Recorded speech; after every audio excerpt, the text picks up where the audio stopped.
Cash flow statement के अंदर हम लोग ऑपरेटिंग एक्टिविटीज बनाना सीख चुके हैं, हमने इसके क्वेश्चंस भी कर लिए। हमने ऑपरेटिंग एक्टिविटी का एक पूरा क्वेश्चन कर लिया है कि किस तरीके से नेट प्रॉफिट से लेकर हम net cash flow from operating activities तक पहुंचते हैं। ठीक है, आज हम कैश फ्लो स्टेटमेंट के अंदर पढ़ने जा रहे हैं उसकी second activity which is cash flow from investing activities. ठीक है, यानी कि हम जहां जहां पर भी इन्वेस्टमेंट कर रहे हैं उनकी वजह से किस तरीके से कैश का इनफ्लो है और कैश का आउटफ्लो है। तो आप इन्वेस्टमेंट कहाँ करते हो? इन्वेस्टमेंट की अगर हम बात करें यहाँ पर तो इन्वेस्टमेंट कहाँ होती है? लॉन्ग टर्म सोर्सेज में भी होती है, शॉर्ट टर्म सोर्सेज में भी होती है। आप लॉन्ग टर्म एसेट्स में भी पैसा लगाते हो, आप शॉर्ट टर्म एसेट्स में भी पैसा लगाते हो, यानी कि करंट एसेट्स और fixed assets. But current assets की बात हम ऑलरेडी ऑपरेटिंग एक्टिविटीज में कर चुके हैं, इसलिए यहां हम करंट एसेट्स की बात नहीं करेंगे। यहां हम किसकी बात करेंगे कि अगर हमने इन्वेस्टमेंट करी है फिक्स्ड एसेट्स के अंदर तो हम यहाँ उसकी बात करेंगे। ठीक, दूसरी हमारी प्योर इन्वेस्टमेंट्स यानी कि जिनको हम नॉन करंट इन्वेस्टमेंट्स कहते हैं, तो यहाँ पर आप जब इन्वेस्टिंग एक्टिविटी की बात करोगे तो आपको पूरा क्वेश्चन देखने की जरूरत नहीं है। भाई देखो, ऑपरेटिंग एक्टिविटी तो हमारे बिजनेस ऑपरेशन से जुड़ी थी तो हमें सब कुछ देखना पड़ रहा था, लेकिन जब आप इन्वेस्टिंग एक्टिविटीज बनाओगे तो आपको बहुत कुछ ज्यादा याद रखने की जरूरत नहीं है। देखो, फॉर्मेट भी बिल्कुल छोटा सा है। जहां ऑपरेटिंग एक्टिविटी का फॉर्मेट हमने 2 बारी में पढ़ा है और वर्किंग नोट अलग था, यहाँ पर इन्वेस्टिंग एक्टिविटी का फॉर्मेट आपको बहुत छोटा सा दिख रहा है। तो आपको मेन 3 चीजों पे फोकस करना है अगर आप इन्वेस्टिंग एक्टिविटी बना रहे हो तो। एक तो आपके नॉन करंट एसेट्स, आपकी नॉन करंट इन्वेस्टमेंट्स, और अगर एडजस्टमेंट में उसके बारे में कोई बात कह रखी है तो मतलब एडिशनल इन्फॉर्मेशन होती है क्वेश्चन में, अगर उसमें कोई बात कह रखी है तो वो आपको ध्यान रखनी है। ठीक है, अब इन्वेस्टिंग एक्टिविटी से कैसे इनफ्लो और आउटफ्लो होता है। देखो, अगर आपने अपने फिक्स्ड एसेट्स बेचे, आपने फिक्स्ड एसेट्स खरीद रखे थे, अब आपने वो बेच दिए, तो पैसा आएगा या जाएगा? पैसा आएगा, यानी कि इनफ्लो को रिप्रेजेंट करता है। तो पहले हमने लिखा सेल ऑफ फिक्स्ड एसेट्स। अब देखो, फिक्स्ड एसेट्स में दोनों ही आते हैं, चाहे वो टेंजिबल हो चाहे इंटेंजिबल हो। आपको बैलेंस शीट में ये मिलता है प्रॉपर्टी प्लांट एंड इक्विपमेंट के नाम से भी। ठीक है, उसके बाद sale of non current investment. इसी तरीके से अगर आप अपने इन्वेस्टमेंट्स को बेच रहे हो तो वो भी इनफ्लो को रिप्रेजेंट करती है, तो वो भी हमारे पास ऐड हो जाएगा। Rent receive, dividend receive, interest receive, देखो ये तीनों इनकम इन्वेस्टमेंट की वजह से ही है। फॉर एग्जाम्पल, आपको रेंट रिसीव हो रहा है, क्यों?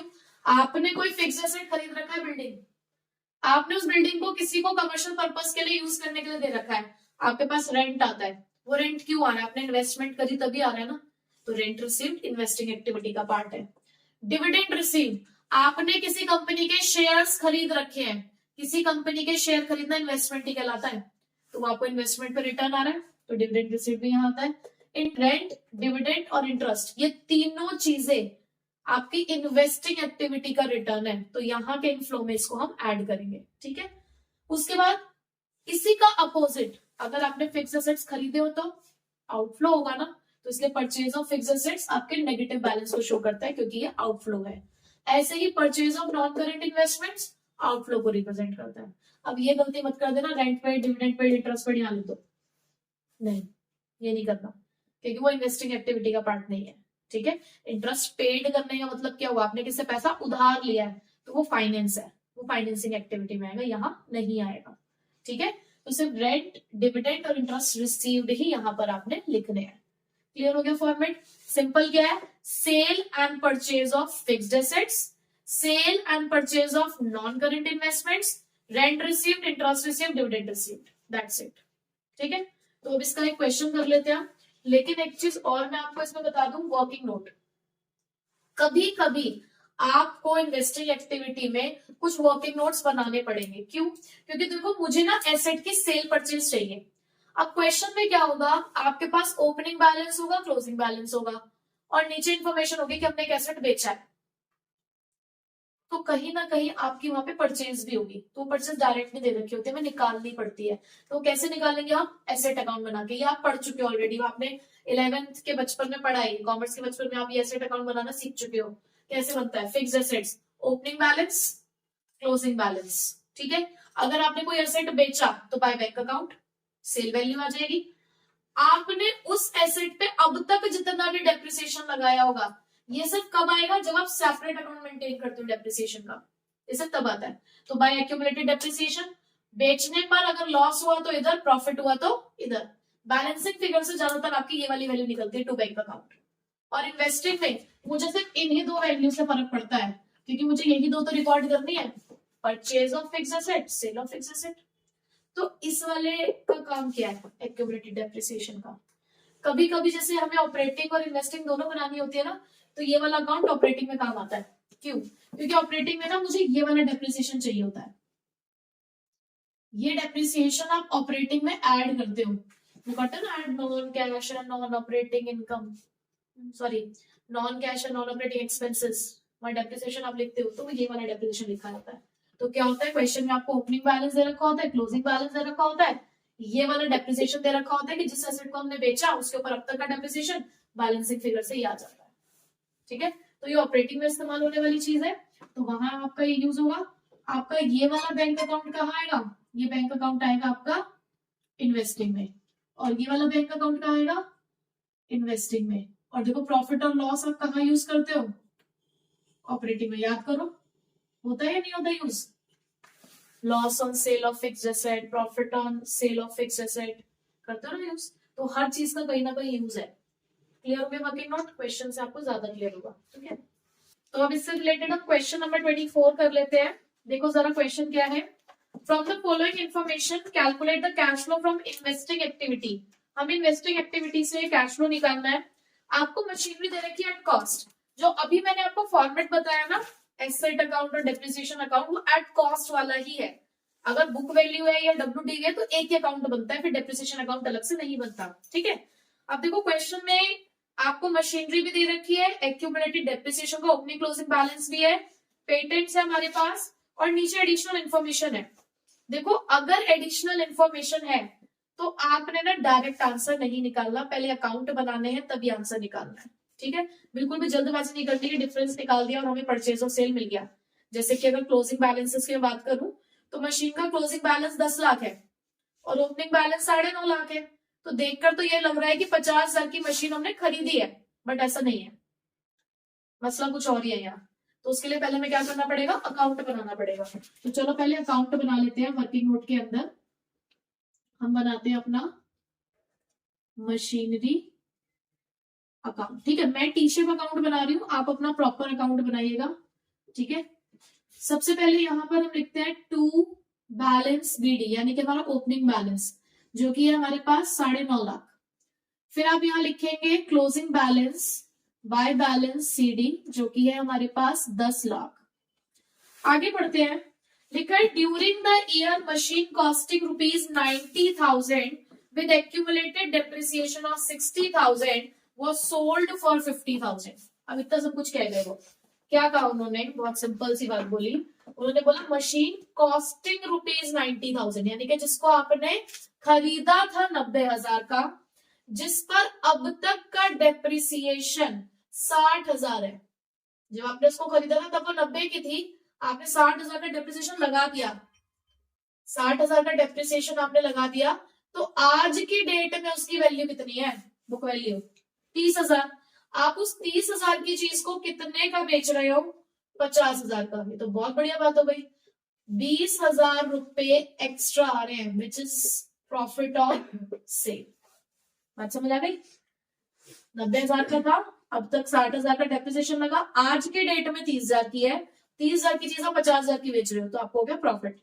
अब इन सब चीजों को अकाउंट में कैसे शो करना है, आप यहाँ पे सबसे पहले लिखेंगे बाय बैंक अकाउंट, कितने का बेचा 50,000, बाय एक्यूमुलेटेड डेप्रिसिएशन अकाउंट, अब तक कितना डेप्रिसिएशन लग चुका है 60,000, बेचने पर आपको हुआ है प्रॉफिट। वैसे यहां to statement of profit and loss लिखेंगे। ठीक है, कितने का प्रॉफिट हुआ है आपको 20,000 का। ठीक, बैलेंस करो जरा यार, आपका 11,10,000, 11,10,000 में से 9,70,000 आप माइनस करोगे तो कितना आएगा, 11,10,000 में से आपने 9,70,000 माइनस किया, 1,40,000 आ गया। तो देखो कितने की परचेज निकल रही है, 1,40,000। हमें मिल गए दो अमाउंट जो मेन हमें चाहिए थे, ये सेल को रिप्रेजेंट करता है और ये परचेज को। तो आप इसे ऐसे लिखोगे, पहले सेल वाला लिखेंगे, इनफ्लोस वाली चीज, सेल ऑफ मशीनरी कितने की बेची आपने, 50,000।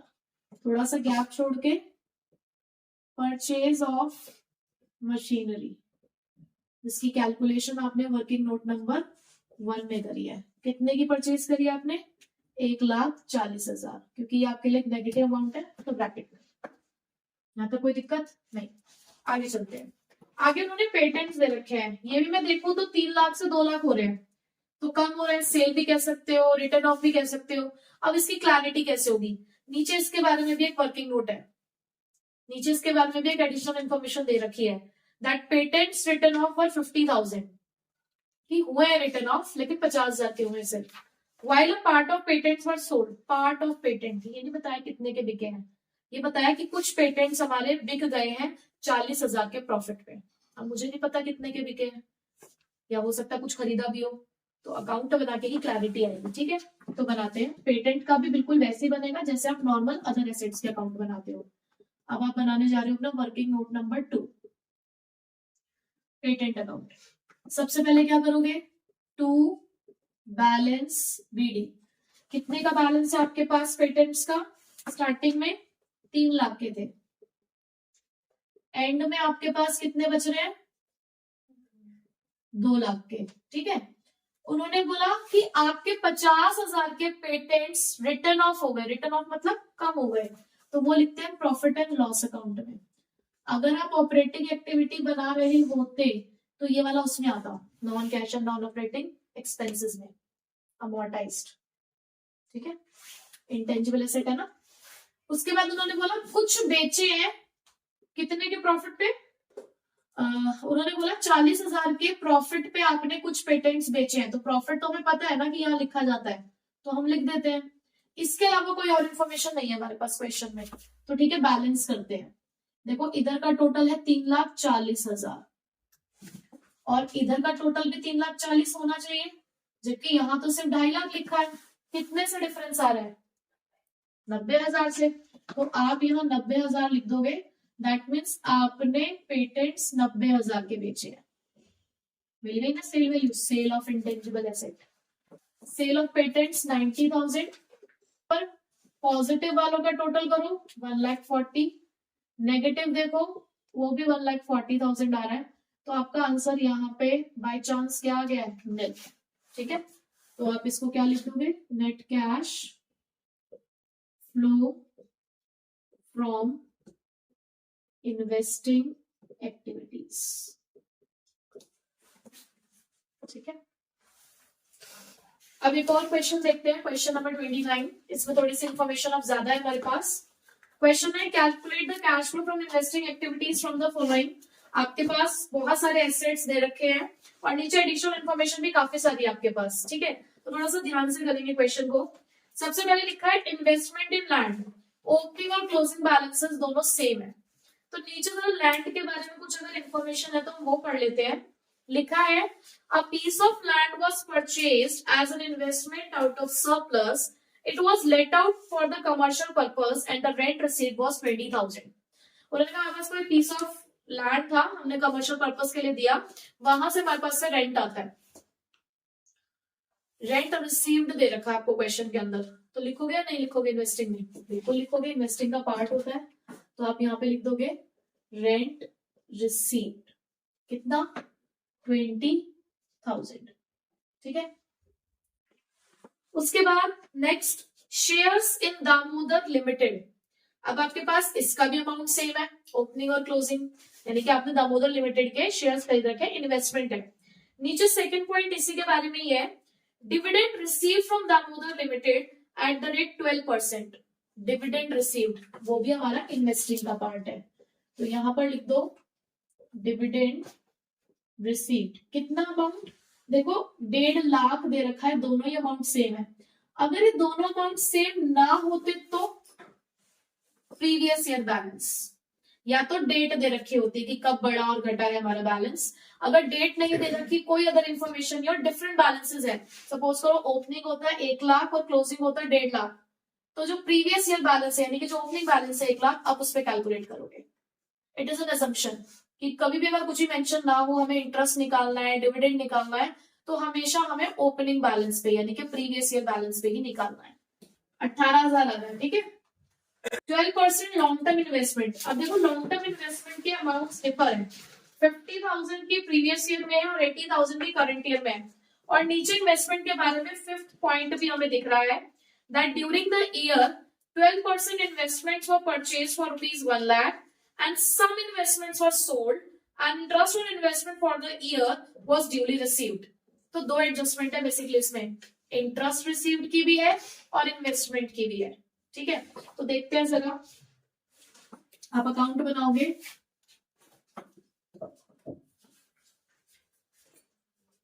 वर्किंग नोट बनाते हैं। वर्किंग नोट नंबर 1 किस चीज का बनाने जा रहे हैं हम?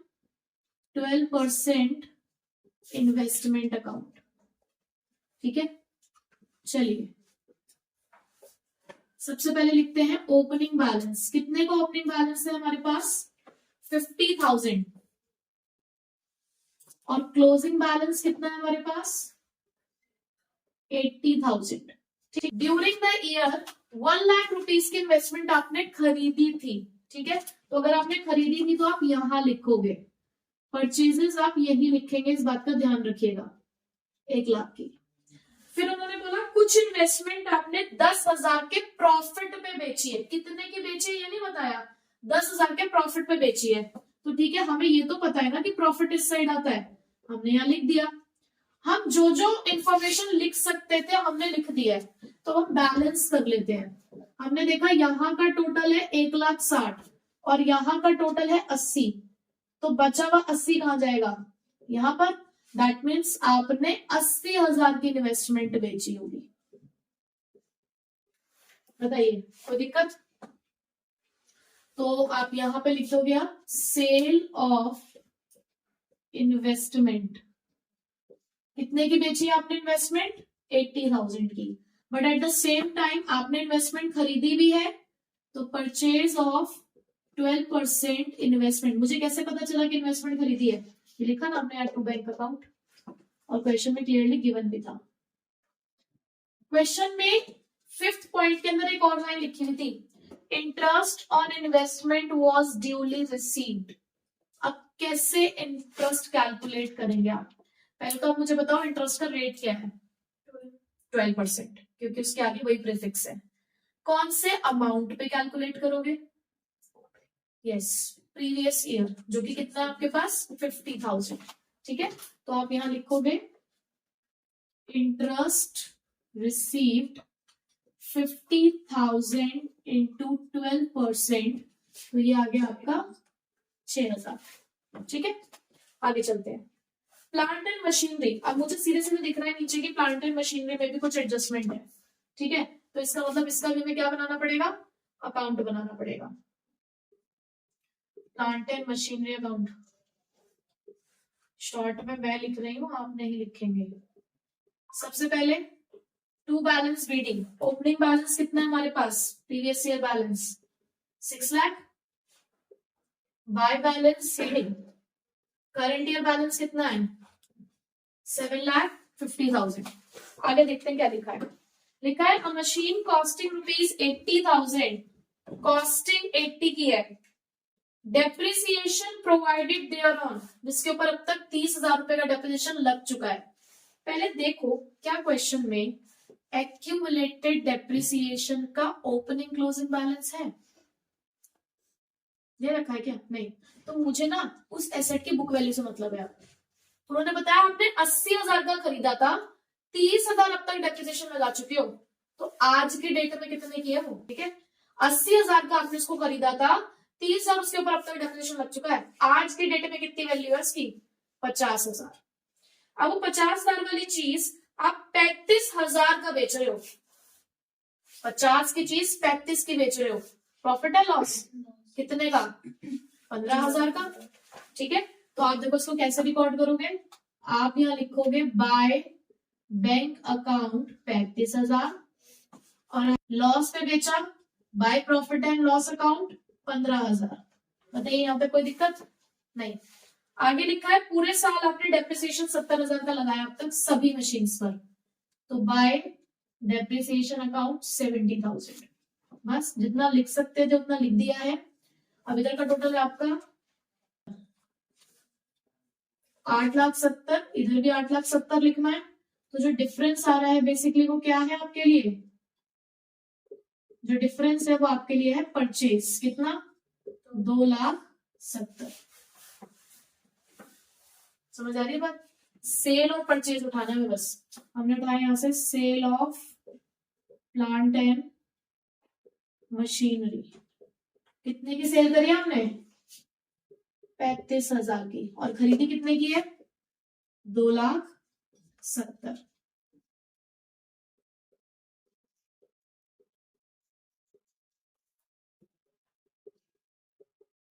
कोई समस्या नहीं।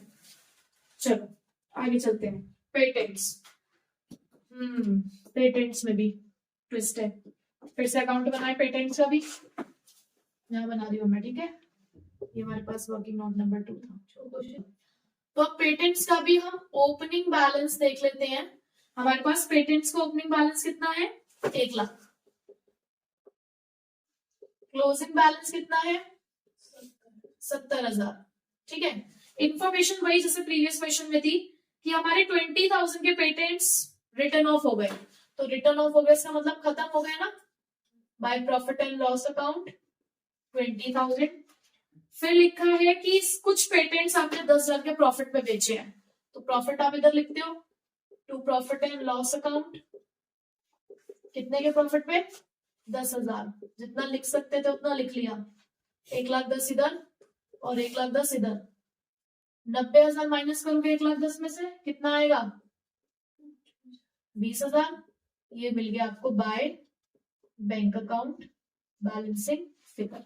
क्या मिला यहाँ से, सेल ऑफ पेटेंट्स। ठीक है, बस जगह भी खत्म हो गई सेल लिखने के लिए। लिख दो यहाँ, तो मैं थोड़ा सा यहाँ लिख देती हूँ क्योंकि ताकि सारी पॉजिटिव वैल्यूज एक साथ आ जाए। सेल ऑफ पेटेंट्स है हमारे पास कितना, 20,000। ठीक है। लास्ट इसमें हमें दे रखा है अब गुडविल। गुडविल पहले 1 लाख की थी, अब 1,50,000 की हो गई है। नीचे कोई इंफॉर्मेशन भी नहीं है, इसका मतलब हमने ये गुडविल खरीदी है। तो ये हो गया आपके पास परचेज ऑफ गुडविल। कितना, 50,000। सारी इंफॉर्मेशन हो चुकी है। सिर्फ पहले इसका आप टोटल करेंगे पॉजिटिव का, ऐसे इधर नेगेटिव बनेगा। पॉजिटिव बैलेंसेस आए थे 1,79,000 टोटल, और नेगेटिव का बैलेंस टोटल आ रहा था हमारा 4,20,000। देखो नेगेटिव अमाउंट बढ़ा है तो दैट मीन्स आपका आंसर नेगेटिव में आएगा, विच इज 2,41,000।